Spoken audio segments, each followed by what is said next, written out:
Atenção, porque o que vamos analisar hoje não é só uma decisão judicial, é uma aula de xadrez jurídico, um movimento estratégico do Supremo Tribunal Federal que pode definir o futuro de uma das investigações mais sensíveis do sistema financeiro nacional.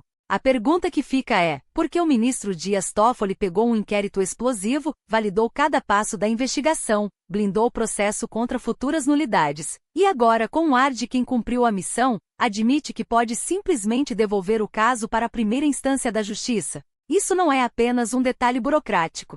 É a chave para entender como o STF interfere e, em seguida, se retira de casos complexos, garantindo que tudo que foi apurado permaneça de pé. Tudo começou com a Operação *Compliance 0*, que mirava o Banco Master. Quando a investigação eclodiu, gerou pânico. A gravidade do caso levou-o ao Supremo Tribunal Federal. O ministro Dias Toffoli foi escolhido relator por sorteio em novembro. E aqui começam as decisões cruciais que Toffoli veio agora justificar em uma nota oficial, um texto de 11 pontos que é, na verdade, um roteiro detalhado de como ele e o STF atuaram para salvar a investigação. O primeiro movimento de Toffoli foi tomar o processo para si, de forma liminar. E aqui está o detalhe. Ele não anulou o que já havia sido feito na primeira instância. Ele manteve e validou todas as medidas cautelares já deferidas e crucialmente manteve o sigilo. O objetivo, segundo o ministro, era evitar vazamentos que pudessem prejudicar as apurações. Mas a atuação do STF foi muito além da simples supervisão. Toffoli identificou a necessidade de diligências urgentes. E o que ele fez? Determinou a oitiva dos principais investigados. Não apenas isso, mas também convocou os dirigentes do Banco Central do Brasil para depor sobre as atividades do Banco Master. Lembrem-se, o STF raramente age como polícia judiciária e menos ainda como juízo de primeira instância, realizando acariações. Mas foi exatamente isso que aconteceu. No dia 30 de dezembro, ouvimos falar de uma acariação que se mostrou necessária entre o executivo Daniel Vorcaro e Paulo Henrique Costa. O Supremo Tribunal Federal estava no olho do furacão, conduzindo o inquérito de forma ativa. E por que tudo isso era necessário? Segundo a justificativa de Toffoli, esta é a parte que você precisa prestar atenção, era uma medida de proteção ao sistema financeiro nacional.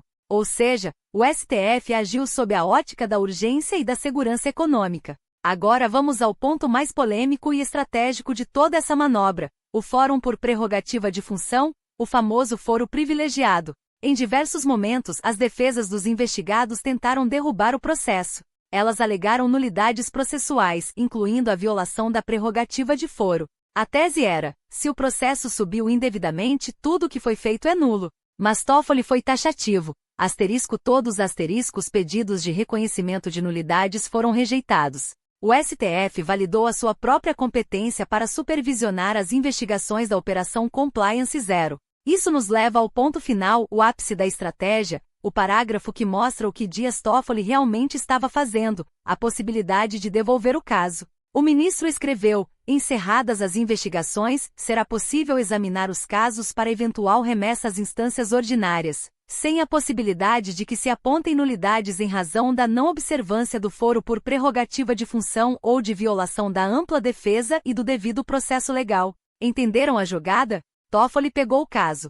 Usou a força e a autoridade do Supremo Tribunal Federal para garantir que as investigações urgentes fossem feitas, que os depoimentos fossem colhidos, que a acariação fosse realizada e que o inquérito fosse aberto. Ele rejeitou todas as teses de nulidade, blindando processualmente tudo o que foi apurado. Agora, se o inquérito for concluído e não apontar envolvimento direto de autoridades com foro privilegiado, ou se a investigação precisar seguir caminhos que exigem mais tempo e detalhe na primeira instância, o STF pode remeter o caso. Mas a diferença é brutal. O processo que desce não é mais o mesmo que subiu. É um processo já chancelado, carimbado pelo Supremo. As defesas não poderão mais alegar que houve quebra de cadeia de custódia, violação do devido processo legal ou a tal da nulidade por foro indevido. O próprio STF garantiu a validade da prova. Em outras palavras, Toffoli usou o STF como uma câmara de validação e proteção.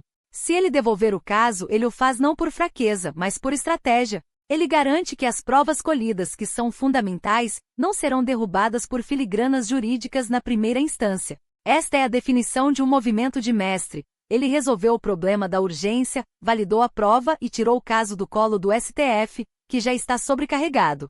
Mas, como sempre no universo político-judicial, a manobra gera desconfiança. Por que demorou tanto?